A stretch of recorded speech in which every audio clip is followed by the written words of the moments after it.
সাতকানিয়ার যে ঘটনাটা যদি আপনি বলেন, অনেকেই অনেক কিছু বলার হয়তো জানতে চেষ্টা করেছেন। সাতকানিয়ায় মারা গিয়েছে একজন হচ্ছে আহ, নিজাম, আর একজন হচ্ছে সালেক। সালেকের বিরুদ্ধে 8টি মামলা রয়েছে, তার মধ্যে 2টি হত্যা মামলা রয়েছে, বিস্ফোরক মামলা রয়েছে, চুরি মামলাও রয়েছে।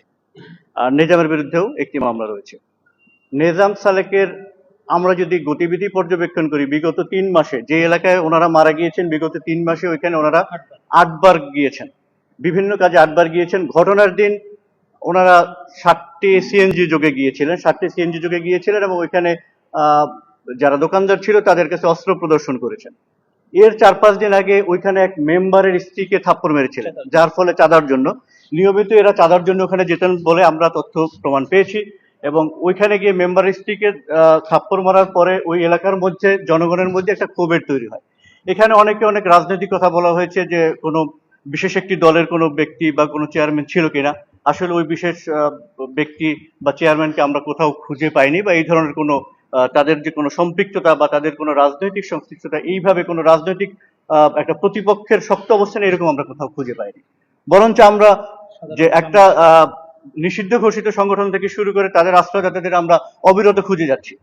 তাদের খুঁজে তাদেরকে ধরা আমাদের দায়িত্ব, এবং আমরা সেই লক্ষ্যে সর্বোচ্চ কাজ করে যাচ্ছি। সেখানে তাদের থাকার কোনো সুযোগ নেই। যেহেতু নিজাম ওখানে গিয়ে বিগত দিনে এই চাঁদার বিষয় ঘটে এবং যে ঘটনার দিন সে অস্ত্র ওপেন করেছিল, এবং অস্ত্রগুলো দেখা যায় যে আপনি যে অস্ত্রটা তার ওই খুন হওয়ার পরে যে বা হত্যা হওয়ার পরে যে অস্ত্রটা পেয়েছেন, এটা সিএমপির কোতোয়ালি থানার লুট হয়ে যাওয়া অস্ত্র। ওই অস্ত্রটায় গুলি করতে করতে অস্ত্রটা শেষ হয়ে গিয়েছে। তো আমাদের লুট হয়ে পুলিশের অস্ত্রগুলো যে ওইখানে প্রদর্শিত হলো, অনেকগুলো অস্ত্র প্রদর্শিত হয়েছে, সেই অস্ত্রগুলো আমাদের পুলিশের অস্ত্রের ন্যায় যারাও প্রত্যক্ষদর্শী ছিল তারা বলেছে যে একই রকমের পিস্তল।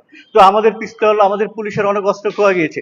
এই অস্ত্রগুলো কিভাবে কাদের কাছে গেল, বিষয়টি অনেক প্রশ্নের জন্ম দেয়। এগুলো আমাদের খুঁজতে হচ্ছে এবং এইগুলো নিয়ে আমরা কাজ করে যাচ্ছি। এই লক্ষ্যে হয়তো আমরা সুস্পষ্টভাবে অনেক কথা বলছি না। এর অর্থ প্রশাসনের কোনো অবস্থাতেই ভাবার সুযোগ নেই যে প্রশাসন নির্বিকার হয়ে গেছে। আমরা আমাদের মতো প্রকৃত সত্য ঘটনা উদ্ঘাটন করার জন্য আমাদের যা কিছু দরকার সেটাই করবে, একটু সময় নিচ্ছে। এই ঘটনায় অস্ত্র মামলা হয়েছে, একটি অস্ত্র মামলা হয়েছে। আর যারা একটা 2টা গ্রুপ পেয়েছে, একটা গ্রামবাসী হয়তো গুলিবিদ্ধ যারা হয়েছে তাদের পক্ষ থেকে কোনো মামলা হয়নি। আর যারা মারা গিয়েছে তাদের পক্ষ থেকেও কোনো মামলা হয়নি। আমরা শুধু অস্ত্র পেয়েছি, যেহেতু পুলিশের অস্ত্র, আমাদের অস্ত্র মামলা আমাদের করতেই হবে। আমরা আমাদের আইন অনুযায়ী, সিআরপিসি এবং পিআরবি অনুযায়ী আমরা আমাদের দায়িত্ব পালন করব।